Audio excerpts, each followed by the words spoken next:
Welcome to special live నేను రమా మండవ ఈ రోజు లైవ్ లో భాగంగా మనం తీసుకోబోతున్న టాపిక్ ఏంటంటే అవినాష్ రెడ్డి ఈ రోజు జగన్మోహన్ రెడ్డికి ఎదురు తిరిగే ప్రయత్నం చేస్తున్నారా అంటే అవునని చెప్పాలి. ఎందుకంటే గత కొన్ని రోజులుగా కడపలో జరుగుతున్న పరిణామాలు కానీ కడప వేదికగా జరుగుతున్న రాజకీయాలు కానీ అటు అవినాష్ రెడ్డికి ఇటు జగన్మోహన్ రెడ్డికి మధ్య ఒక గ్యాప్ని అయితే తీసుకొస్తున్నాయి. అది వాస్తవం కూడా. ఇది ఎవరో చెప్పడం కాదు, ఈరోజు వైఎస్ఆర్సీపీ నేతలే, అది కూడా జగన్మోహన్ రెడ్డికి హార్డ్ కోర్ నేతలు అనిపించుకున్న అనుచరులే ఈరోజు ఈ అంశం గురించి పర్టికులర్లీ అవినాష్ రెడ్డి వర్సెస్ జగన్మోహన్ రెడ్డి అన్నట్టుగా కడపలో రాజకీయ పరిణామాలకి ఈ ఇష్యూ వేదిక అవుతోంది. జగన్మోహన్ రెడ్డి ఇష్యూ అనేది ఈరోజు చాలా సీరియస్గా జరుగుతున్న చర్చ. అందుకు కారణాలు కూడా ఉన్నాయి. పర్టికులర్లీ మనం చూసినట్లయితే ఈరోజు ఆ స్థాయిలో చర్చ జరగడానికి ఒక కారణం ఏంటంటే జగన్మోహన్ రెడ్డి ఆల్రెడీ మొన్నటి ఎన్నికల్లో పులివెందుల నుంచి ఎమ్మెల్యేగా గెలుచున్నారు. మరోవైపు అవినాష్ రెడ్డి అంత ప్రతికూల పరిస్థితుల మధ్య కూడా షర్మిల లాంటి వాళ్ళు పోటీ చేసినప్పటికీ కూడా కాంగ్రెస్ నుంచి అటు భూపేష్ రెడ్డి లాంటి వాళ్ళు టీడీపీ నుంచి పోటీ చేసినా అవినాష్ రెడ్డి కూడా గెలవడం జరిగింది కడప నుంచి. అది ఒక మెరికల్ అని కూడా అటు అధికార పార్టీ చూస్తుంది. అవినాష్ రెడ్డి గెలుపు ఎలా సాధ్యమైందన్న దాని మీద చాలామందికి అనుమానాలు ఉన్నాయి. ఇదే సమయంలో జగన్మోహన్ రెడ్డి ఈ రోజున పులివెందుల నుంచి తాను రిజైన్ చేసి కడప నుంచి ఎంపీగా పోటీ చేయబోతున్నారనే చర్చ జరుగుతోంది. జగన్మోహన్ రెడ్డి కడప ఎంపీగా పోటీ చేసినట్లయితే బట్ అవినాష్ రెడ్డి రిజైన్ చేయాల్సి ఉంటుంది. జగన్మోహన్ రెడ్డి ఆ ప్రపోజల్ని ఎప్పుడైతే చర్చకు పెట్టున్నారో, ఎందుకంటే గత కొన్ని రోజులుగా ఈ చర్చ జరుగుతున్నప్పటికీ అటు జగన్మోహన్ రెడ్డి కానీ వైఎస్ఆర్సీపీలో ఉండే ఒక హార్డ్ కోర్ నేతలు కానీ జగన్మోహన్ రెడ్డి కోటరీ నేతలు కానీ ఎక్కడ దీన్ని ఖండించే ప్రయత్నం చేయడం లేదు. కనీసం బయటకు వచ్చి ఒక కీలక ప్రకటన చేస్తూ కడప నేతలు కూడా ఎవరు మాట్లాడట్లేదు. సో ఈ క్రమంలోనే జగన్మోహన్ రెడ్డి కడప ఎంపీగా పోటీ చేయాలనుకుంటున్న మాట వాస్తవమే అని మనం ఎండార్స్ చేసుకోవాల్సి ఉంటుంది. అలాంటి పరిణామాలే ఉన్నాయి యాక్చువల్గా నిజానికి వైఎస్ఆర్సీపీలో. సో అలాంటి సిచ్యువేషన్ నుంచి ఈ రోజున జగన్మోహన్ రెడ్డి కడప ఎంపీగా పోటీ చేయాలి అంటే ఆయన ముందు పులివెందుల ఎమ్మెల్యే పదవికి రిజైన్ చేయాలి. అందుకని ఆయనతో పాటుగా కడప నుంచి జగన్మోహన్ రెడ్డి పోటీ చేయాలి అంటే అవినాష్ రెడ్డి కూడా జగన్మోహన్ రెడ్డి కోసం రిజైన్ చేయాల్సి ఉంటుంది. అయితే ఇలాంటి పరిస్థితుల్లో ఈ రోజున చూసినట్లయితే మనం కడప ఎంపీగా అవినాష్ రిజైన్ చేయబోవట్లేదు అన్న చర్చ జరుగుతోంది. అందుకే ఈ విషయాన్ని పర్ఫెక్ట్గా మీడియా ముందు కూడా వైఎస్ఆర్సీపీ నేతలు కానీ అటు జగన్మోహన్ రెడ్డి కానీ ఎగ్జిక్యూట్ చేయలేకపోతున్నారని చర్చ కూడా జరుగుతోంది. తాను జగన్మోహన్ రెడ్డి కోసం త్యాగం చేయడానికి ససమేరా అంటున్నారు అవినాష్ రెడ్డి. ఎట్టి పరిస్థితుల్లోనూ తాను పదవిని వదులుకోవడానికి సిద్ధంగా లేను అని ఒక ఇండికేషన్ ఇస్తూ ఉన్నారు. అవసరమైతే జగన్మోహన్ రెడ్డి మీద తిరుగుబాటు చేయడానికైనా తాను సిద్ధమని చెప్తూ ఉన్నారు అవినాష్ రెడ్డి అన్న లీక్లు అయితే కొన్ని వస్తూ ఉన్నాయి. గతంలో కూడా మనం ఒక ఎగ్జాంపుల్ చూసినట్లయితే వివేకానంద రెడ్డి కూడా ఆ రోజున 2009 ఎన్నికల కంటే ముందు ఆయన ఎంపీగా పోటీ చేస్తున్నారు, ఎంపీగా పనిచేస్తారు ఆల్రెడీ. దెన్ మరోసారి పోటీ చేస్తూ ఉంటే ఆ రోజు జగన్మోహన్ రెడ్డి ఎంపీగా చేయాలనే ఒక కోరిక మేరకు బలవంతంగా వివేకానంద రెడ్డి ఆయన కోసం ఒప్పుకోవడం జరిగింది. వైఎస్ లాంటి వాళ్ళు కన్విన్స్ చేసి మరీ ఆయన ఒప్పించారు. మనం వివేకం సినిమా చూసినట్లయితే తెలుస్తుంది మనకి వివేకానంద రెడ్డి ఏ స్థాయిలో జగన్మోహన్ రెడ్డి కోసం తన సీటు త్యాగం చేయాల్సి వచ్చింది అనేది. సో ఈరోజు అలాంటి పరిస్థితులే అవినాష్ రెడ్డి కూడా ఎదురవుతున్నాయి. కానీ వివేకానంద రెడ్డి ఆ రోజు తన అన్న వైఎస్ కోసం ఒప్పుకున్నట్టు ఈరోజు అవినాష్ రెడ్డి తన అన్న జగన్ కోసం ఒప్పుకునే పరిస్థితి లేదనే చర్చ కూడా జరుగుతోంది. అవసరమైతే జగన్మోహన్ రెడ్డి మీద తిరుగుబాటు చేసి తాను బీజేపీలోకి వెళ్తానికి కూడా అవినాష్ రెడ్డి సిద్ధమవుతున్నారు అన్న లీకులు కూడా వస్తున్నాయి. అయితే ఈ పరిస్థితుల్లో నిజంగానే అవినాష్ రెడ్డి అంత పని చేస్తారా అన్న చర్చ కూడా లేకపోలేదు. అయితే ఈ ప్రచారంలో నిజమే అంత జగన్మోహన్ రెడ్డి అసలు పులివెందులను వదిలిపెట్టి కడప ఎంపీగా ఎందుకు పోటీ చేయాలనుకుంటూ ఉన్నారు? అవినాష్ రెడ్డి నిజంగా ఇలాంటి కోరిక తన అన్న కోరితే ఏం చేయబోతున్నారు? ఆయన నిజంగానే రాజీనామా చేసే అవకాశం ఉంటుందా, లేకుంటే జగన్మోహన్ రెడ్డి మీద తిరుగుబాటు చేసే అవకాశం ఉంటుందా? నిజంగా అవినాష్ రెడ్డి లాంటి వాళ్ళు తన మీద తిరుగుబాటు చేస్తే జగన్మోహన్ రెడ్డి భవిష్యత్ కార్యాచరణ ఎలా ఉండబోతోంది? అసలు కడప ఎంపీ సీటు మీద ఆ స్థాయిలో జగన్మోహన్ రెడ్డి ఎందుకు ఫోకస్ పెడుతూ ఉన్నారు? ఈ ప్రశ్నలు ఈ సందేహాలు చాలామంది వైఎస్ఆర్సీపీ శ్రేణుల్లో కూడా ఉన్నాయి, వైఎస్ఆర్సీపీ నేతలకు కూడా వస్తున్నాయి. అయితే వీటన్నిటికీ సమాధానం చెప్పుకోవాలంటే గతంలో జరిగిన పరిణామాలను కూడా మనం ఒకసారి టచ్ చేసుకోవాలి. అటు కడప అయినా పులివెందులైనా ఉమ్మడి కడప జిల్లా అయినా పులివెందులు అయినా వైఎస్ హయాం నుంచి కూడా రాజకీయంగా కూడా వైఎస్ ఫ్యామిలీకి అది కంచుకోటుగా ఉంటూ వచ్చింది అన్నది వాస్తవం. పర్టికులర్లీ వైఎస్ పలుసార్లు కడప ఎంపీగా చేశారు ఆయన, అందరిని పులివెందుల నుంచి ఎమ్మెల్యేగా ఉన్నారు ఆయన, అందరిని ఆయన బ్రదర్ అయిన సేమ్ వివేక కూడా అదే దారిలో వెళ్ళున్నారు. అలా తమకంటూ కూడా ఒక ఓన్ ఐడెంటిటీని వైఎస్ ఫ్యామిలీ అక్కడ క్రియేట్ చేసుకుంది, రాజకీయంగానే కాదు మిగతా విషయాల్లో కూడా పులివెందుల కడప ప్రజల్ని దగ్గర చేసుకోవడంలోని. ఆ తర్వాత మనం చూస్తే వైఎస్ రాజశేఖర రెడ్డి 2009లో ఆయన రెండోసారి పులివెందుల నుంచి ఎమ్మెల్యేగా గెలుచున్నారు. అండ్ దెన్ ఆయన ఆ రోజున రెండోసారి సీఎంగా ఉన్నారు. సీఎం అయిన కొద్ది రోజులకే హెలికాప్టర్ ప్రమాదంలో ఆయన చిత్తూరుకు వెళ్తూ రచ్చబండ కార్యక్రమం కోసం చనిపోవడం జరిగింది. ఆ పరిణామాల తర్వాత జగన్మోహన్ రెడ్డి అప్పుడు చూస్తే కడప ఎంపీగా ఉన్నారు. తన తండ్రి చనిపోయిన నాటికి కడప ఎంపీగా ఉన్నారు. అండ్ దాని కొద్ది రోజులకే ఆయన ఓదార్పు అంటూ ముందుకు వెళ్ళడం, తన సీఎం చేయాలంటూ కూడా ప్రెజర్ తీసుకురావడం, ఆ రోజు కాంగ్రెస్ హైకమాండ్ దాన్ని డినై చేయడం.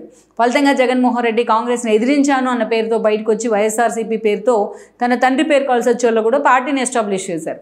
ఆయన పార్టీ పెట్టిన కొద్ది రోజులకే ఓదార్పుని కంటిన్యూ చేస్తూ వచ్చారు. ఈ క్రమంలో అక్రమాస్తుల ఆరోపణల కేసులు వచ్చాయి. అక్రమాస్తుల కేసుల్లో ఆయన 16 నెలల పాటు జైలు పాలయ్యారు. అప్పుడే ఉప ఎన్నికలు కూడా రావడం జరిగింది. ఆ ఉప ఎన్నికల్లో అంటే మెజారిటీ ఆ రోజున కాంగ్రెస్ నుంచి వైఎస్ ఫాలోయర్స్ అనబడే కొంతమంది హార్డ్ కోర్ నేతలు కానీ, కొంతమంది టీడీపీ నేతలు కానీ జగన్మోహన్ రెడ్డి పార్టీ వెంట నడిచే ప్రయత్నం చేశారు. ఈ క్రమంలోనే దాదాపు 18 స్థానాల్లో అసెంబ్లీకి, అండ్ దెన్ అదేవిధంగా 2 ఎంపీ స్థానాలు, కడప ఎంపీగా జగన్ అండ్ దెన్ ఏదైతే నెల్లూరు ఎంపీగా రాజమోహన్ రెడ్డి మేకపాటి. సో వీళ్ళిద్దరు స్థానాలు కూడా ఎన్నికలు వచ్చాయి. ఆ ఎన్నికల్లో క్లీన్ స్వీప్ చేసింది వైఎస్ఆర్సీపీ. విజయమ్మ షర్మిల చేసిన ప్రచారం, తన భర్త చనిపోయినారు, తన కొడుకుని జైల్లో పెట్టారు, తాను ఒంటరి వాళ్ళం అయ్యామనే విధంగా ఆ విజయమ్మ బైబిల్ పట్టుకుని మరీ కన్నీళ్ళు కార్చిన విధానానికి ఆ రోజు ఏపీ ప్రజలు ఫిదా అయి ఉన్నారు ఉమ్మడి రాష్ట్రంలో. దెన్ ఆ రోజు ఒక హ్యూజ్ మెజారిటీ, 5.5 లక్షకు పైగా మెజారిటీ కడపలో జగన్మోహన్ రెడ్డి సాధించారంటే ఒక రికార్డ్ బ్రేక్ అప్పట్లో. ఆయన తర్వాత హైయెస్ట్ మెజారిటీ సాధించిన వ్యక్తిగా మేకపాటి రాజమోహన్ రెడ్డి రికార్డులు సృష్టించారు. ఆ క్రమంలోనే ఇక వైఎస్ఆర్సీపీ అప్పుడు రాష్ట్రంలో కూడా ఒక సంచలనం అనే చెప్పుకోవాలి. ఆ తర్వాత మెజారిటీ నేతలు జగన్మోహన్ రెడ్డి వెంట నడుస్తూ వచ్చారు. దెన్ 14 ఆ ఎన్నికల్లో మనం చూస్తే కడప ఎంపీగా అగైన్ జగన్మోహన్ రెడ్డి గెలుచున్నారు భారీ మెజారిటీతో. ఆ బై ఎలక్షన్స్లో విజయమ్మ కూడా పులివెందుల నుంచి, తన భర్త చనిపోయిన చోటు నుంచే తాను పులివెందులు ఎమ్మెల్యేగా పోటీ చేసి గెలుచున్నారు. జగన్మోహన్ రెడ్డి జైల్లో ఉన్నప్పుడు కూడా ఆమె పార్టీ ఫ్లోర్ లీడర్గా పనిచేశారు, గౌరవ అధ్యక్షులుగా కూడా పనిచేస్తూ వచ్చారు. శోభా నాగిరెడ్డి లాంటి వాళ్ళ సలహాలతో ముందుకెళ్తూ వచ్చారు. వన్స్ జగన్మోహన్ రెడ్డి జైలుకి వెళ్ళిన తర్వాత 14 ఎన్నికల్లో కూడా జగన్మోహన్ రెడ్డి పులివెందుల నుంచి అప్పుడు తన తల్లిని తీసుకెళ్లి వైజాగ్ ఎంపీగా నిలబెట్టారు. తాను పులివెందుల నుంచి పోటీ చేసి ఎమ్మెల్యేగా గెలిచారు. అంతేకాదు అప్పటి నుంచి ఒక ట్విస్ట్ ఏంటంటే అవినాష్ రెడ్డి అండ్ ఫ్యామిలీ యాక్చువల్గా వైఎస్ రాజకీయాల్లో ఉన్న, కడపలో అంతా అసోసియేట్గా ఉన్న వైఎస్ రాజశేఖర రెడ్డి ఎప్పుడూ కూడా వివేకానంద రెడ్డికే ప్రాధాన్యత ఇస్తూ వచ్చారు. కానీ ఆ తర్వాత మనం చూస్తే జగన్ జమానా ఎప్పుడైతే స్టార్ట్ అయిందో అటు కడప నుంచి భాస్కర్ రెడ్డి లాంటి వాళ్ళతో జగన్మోహన్ రెడ్డి అసోసియేట్ అవుతూ వచ్చారు. ఈ క్రమంలోనే వివేకాన్ని పక్కన పెడుతూ వచ్చారు. ఈ క్రమంలోనే వైఎస్ అవినాష్ రెడ్డి కూడా జగన్మోహన్ రెడ్డి టికెట్ ఇవ్వడం జరిగింది. ఆ రోజున 2014 ఎన్నికల్లో ఆయనకి ఎంపీ టికెట్ ఇచ్చున్నారు. జగన్మోహన్ రెడ్డి పులివెందులు ఎమ్మెల్యేగా గెలిస్తే అవినాష్ రెడ్డి ఆ రోజున ఎంపీగా గెలవడం జరిగింది. కడప ఎంపీగా ఫస్ట్ టైం గెలుచున్నారు. అండ్ దెన్ విజయమ్మ వైజాగ్ నుంచి పోటీ చేసి ఓడిపోయారు, అది వేరే విషయం. అప్పటి నుంచి పార్టీలో ఆమె ఇన్యాక్టివ్ కూడా అయ్యి ఉన్నారు. ఇక జగన్మోహన్ రెడ్డి పాదయాత్ర పేరుతో జనంలో ఉన్నారు, ఆ ప్రతిపక్షంలో ఉన్న 2014లో టీడీపీ అధికారంలోకి వచ్చింది, పార్టీ ప్రతిపక్షానికి పరిమితమైంది. జగన్మోహన్ రెడ్డి పూర్తిగా పాదయాత్ర పేరుతో జనంలో ఉండే ప్రయత్నం చేస్తున్నారు. అదే సమయంలో మనం చూసినట్లయితే అవినాష్ రెడ్డి కడప మొత్తాన్ని కూడా అటు తన తండ్రి భాస్కర్ రెడ్డితో పాటు తన హోల్డ్లో పెట్టుకోవడంలో కూడా సక్సెస్ అయి ఉన్నారు. జగన్మోహన్ రెడ్డి ఏకంగా పులివెందుల ఎమ్మెల్యేగా ఉంటే అలాంటి పులివెందుల ఇన్ఛార్జి బాధ్యతలు కూడా మొన్నటి వరకు అవినాష్ రెడ్డి చేతిలోనే ఉండేటివి. ఆ స్థాయిలో జగన్మోహన్ రెడ్డి తరపున ఆయన అటు అవినాష్ రెడ్డి కావచ్చు, ఇటు భాస్కర్ రెడ్డి కావచ్చు, పూర్తిగా తమ హోల్డ్లో పెట్టుకోవడంలో కడపను కానీ పులివెందులు లాంటి కాన్స్టిట్యున్సీస్ కానీ పూర్తిగా సక్సెస్ అయ్యారు. ఈ క్రమంలోనే వాళ్ళకి వివేక ఉన్నది ఉన్నట్టు నిజాలు మాట్లాడుతనే పేరున్న వివేక ఎక్కడైతే తన అన్న ఫ్యామిలీకి షర్మిలాకి అన్యాయం జరుగుతుందంటూ వివేక వాయిస్ తీసుకొచ్చారో అది ఒక థ్రెటనింగ్గా మారింది అటు అవినాష్ అండ్ భాస్కర్ రెడ్డికి. ఈ క్రమంలోనే వివేక హత్యకు కూడా గురయ్యారు ఆయన సొంత ఇంట్లో పులివెందుల్లో. ఆ రోజు వివేక హత్య కేసు అనేది 2019 ఎన్నికలకు ముందు పాదయాత్రలు, ఓదార్పు యాత్రలు ఇవన్నీ పక్కన పెడితే వివేక హత్య కేసు అనేది ఒక సెంటిమెంట్ అస్త్రంగా జగన్మోహన్ రెడ్డి మార్చుకోగలిగారు. 2014 ఎన్నికల్లో, అంతకుముందు ఉప ఎన్నికల్లో తన తండ్రి మరణాన్ని ఎలాగైతే సెంటిమెంట్గా మార్చుకున్నారో 19 ఎన్నికల్లో కూడా సెంటిమెంట్ అస్త్రంగా మార్చుకోగలిగారు ఆయన. దాని ఫలితంగానే అంత ఏదైతే వివేకానంద మర్డర్ కేసు విషయాన్ని టీడీపీ మీదకి నెట్టేయడంలో, నారాసురు రక్త చరిత్ర పేరుతో చంద్రబాబు నాయుడిని ఎక్స్ప్లాయిట్ చేయడంలో జగన్మోహన్ రెడ్డి సక్సెస్ అయినారు. బట్ దాన్ని పూర్తి స్థాయిలో జగన్మోహన్ రెడ్డిని ప్రూవ్ చేయడంలో, ఆయనే అసలు దోషి అని ప్రూవ్ చేయడంలో టీడీపీ ఫెయిల్ అయింది. దెన్ అధికారంలోకి వచ్చారు జగన్మోహన్ రెడ్డి 151 సీట్లతో. పులివెందుల నుంచి జగన్మోహన్ రెడ్డి మరోసారి గెలిస్తే అండ్ దెన్ అవినాష్ రెడ్డి కూడా ఎంపీగా గెలవడం జరిగింది. అయితే ఏ నోటితో అయితే జగన్మోహన్ రెడ్డి తన బాబాయ్ మర్డర్ కేసు విషయంలో సిబిఐ ఎంక్వైరీ కావాలన్నారో ఆయన సీఎం అయిన తర్వాత అదే నోటితోని సిబిఐ కన్సల్ట్ని కూడా వెనక్కి తీసుకున్న పరిస్థితి ఉంది. అప్పుడే ఆయన నిజస్వరూపం తెలుసుకున్న వైఎస్ సునీత అప్పటి నుంచి కూడా జగన్మోహన్ రెడ్డితో విభేదించారు. ఎక్కే గడప దిగే గడప అన్న తేడా లేకుండా ఆమె ఆల్మోస్ట్ ఏపీ గల్లీ నుంచి ఢిల్లీ దాకా అందరు తలుపు తట్టే ప్రయత్నం చేశారు తనకు న్యాయం కావాలని. సో ఈ క్రమంలోనే ఆ రోజున చూసినట్లయితే ఒక దశలో భాస్కర్ రెడ్డి అరెస్ట్ అయి ఉన్నారు. సో కీలక దోషులు మొత్తం ఒక్కొక్కరుగా సిబిఐ ఫోకస్ పెట్టిన తీరుతో ఒక్కొక్కరుగా కలుగులోంచి ఎలుకల్లాగా బయటకు వచ్చున్నారు. ఏకంగా ఏదైతే ఈ హత్య విషయము దీని ఎఫెక్ట్ తాడేపల్లి ప్యాలెస్ని కూడా దాకింది. అటు భారతీ పిఏ మొదలుకొని జగన్మోహన్ రెడ్డి ఓఎస్టీ వరకు సిబిఐ ఎంక్వైరీ కూడా చేసిన పరిస్థితి అయితే ఉంది. ఒక్కొక్కటిగా బయటకు వస్తున్న వాంగ్మూలాలు, అప్రూవర్గా మారుతూ దసీర్ లాంటి వాళ్ళు బయటికి చెప్తున్న వాంగ్మూలాలు అన్నీ కూడా అవినాష్ రెడ్డి చుట్టూ కూడా ఉచ్చు బిగించాయి. ఈ క్రమంలో భాస్కర్ రెడ్డి అరెస్ట్ అయ్యారు. ఒక దశలో సునీత ఏ స్థాయిలో ఆమె ఈ విషయాన్ని పదే పదే మీడియాకి ఎలాబరేట్గా చెప్తూ తన తండ్రికి న్యాయం జరగాలి అంటూ కూడా ఆమె ఎప్పుడూ మాట్లాడుతూ వచ్చారు. అందుకని ప్రతిపక్షాలు కూడా ఆమెను ఓన్ చేసుకున్నాయి. చాలాసార్లు సునీత పోరాటాన్ని చంద్రబాబు నాయుడు, పవన్ కళ్యాణ్ పొగిడిన సందర్భాలు కూడా ఉన్నాయి. అదే సమయంలో సునీత దంపతుల మీద జగన్ అనుకో విషయం కక్కిన సందర్భాలు కూడా ఉన్నాయి. అక్కడి నుంచి మనం చూస్తే ఏకంగా ఇక అవినాష్ రెడ్డిని అరెస్ట్ చేయడానికి సిబిఐ సిద్ధపడింది. కర్నూలులో తన తల్లి హాస్పిటల్లో ఉందంటూ అక్కడ లోకల్ పోలీసులను పెట్టి సిబిఐని అడ్డుకునే ప్రయత్నం చేశారు ఆ రోజు అవినాష్. ఇక అవినాష్ అరెస్ట్ ఆపడంలో జగన్మోహన్ రెడ్డి బీజేపీ కీలక నేతలతో జరిపిన సంప్రదింపులే కారణమనే చర్చ కూడా జరిగింది. అందులో వాస్తవం కూడా ఉంది. అందుకే భాస్కర్ రెడ్డి అరెస్ట్ వరకే సిబిఐ అధికారులు పరిమితమయ్యారు. అవినాష్ అరెస్ట్ ఆగిపోయిందన్న అప్పటి నుంచి కూడా ఒక వాదన ఉంది. అందులో కొంత వాస్తవం కూడా ఉందనేది నిజం.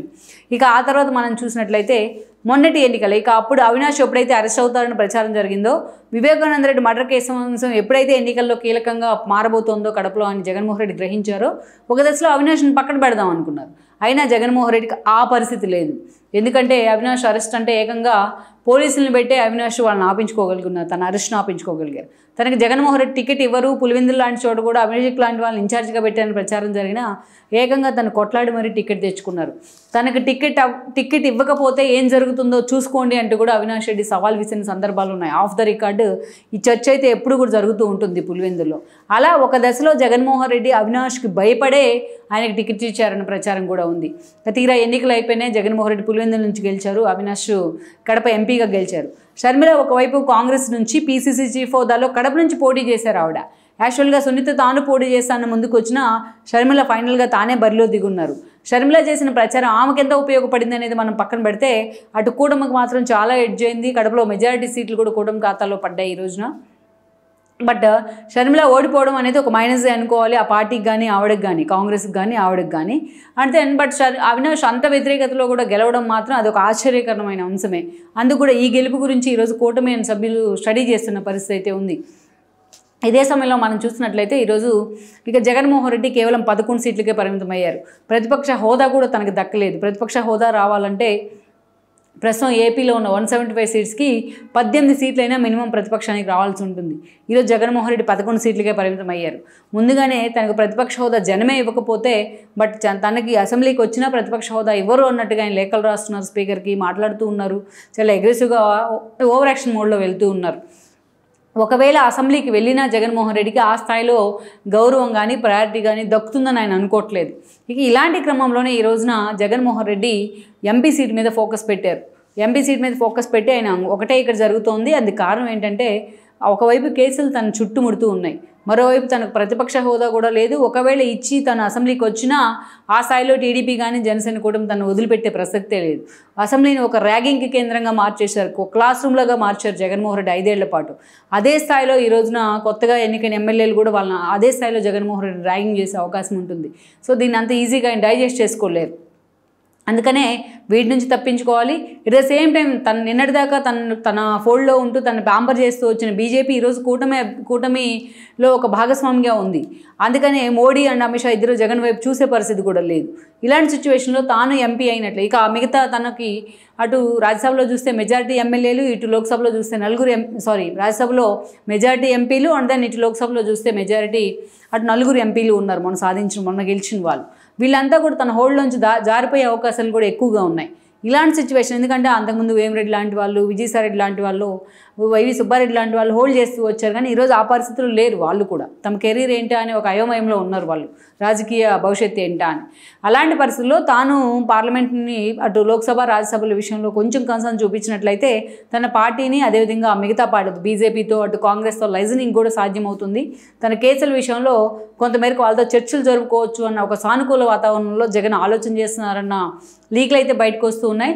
అందుకే ఈరోజు ఎలాగైనా సరే తను మళ్ళీ తిరిగి పూర్తిగా ఫామ్లోకి రావాలంటే తాను తిరిగి ఎంపీ కావాలని కూడా జగన్మోహన్ రెడ్డి ఆలోచన చేస్తున్నారంటున్నారు. అందుకే ఈరోజు గతంలో ఎలాగైతే తన కోసం తన బాబాయిని బలిపశువుని చేశారు, ఈరోజు మరోసారి అవినాష్ను బలిపశువుని చేయడానికి జగన్మోహన్ రెడ్డి సిద్ధమవుతున్నారని కూడా చెప్తున్నారు.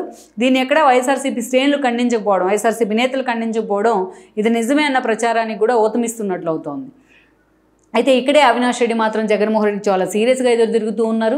జగన్మోహన్ రెడ్డి మీద తిరుగుబాటు చేయడానికైనా ఆయన సిద్ధమే అని కూడా చెప్తున్నారు. ఈ ప్రపోజల్లో భాగంగానే గత కొన్ని రోజులుగా అవినాష్ రెడ్డి బీజేపీలోకి వెళ్తారన్న ప్రచారం కూడా ఊపందుకుంది. స్వయంగా అవినాష్ రెడ్డి మీడియా ముందుకు వచ్చి దాన్ని ఖండించే ప్రయత్నం చేస్తున్నా ఎక్కడా కూడా ఇది ఆగట్లేదు. అవినాష్ నిజంగానే బీజేపీలోకి వెళ్ళిపోతున్నారన్న ప్రచారం చాలా సీరియస్గా జరుగుతుంది. ఇన్ కేస్ జగన్మోహన్ రెడ్డి వివేకా తరహాలోనే తన మీద ప్రెజర్ తీసుకొచ్చి తనతో రాజీనామా చేయిస్తే భవిష్యత్తులో వివేకాకు ఎదురైన పరిణామాలే తనకు ఎదురుతాయన్న ఆందోళన, భయం కూడా అవినాష్లో ఉంది. ఎందుకంటే ఏదైనా పదవి ఉంటేనే, ఆ పోస్ట్ ఉంటేనే పొలిటికల్గా తనకు ఆ రెప్యుటేషన్ కానీ ఆ ధైర్యం కానీ ఉంటుంది.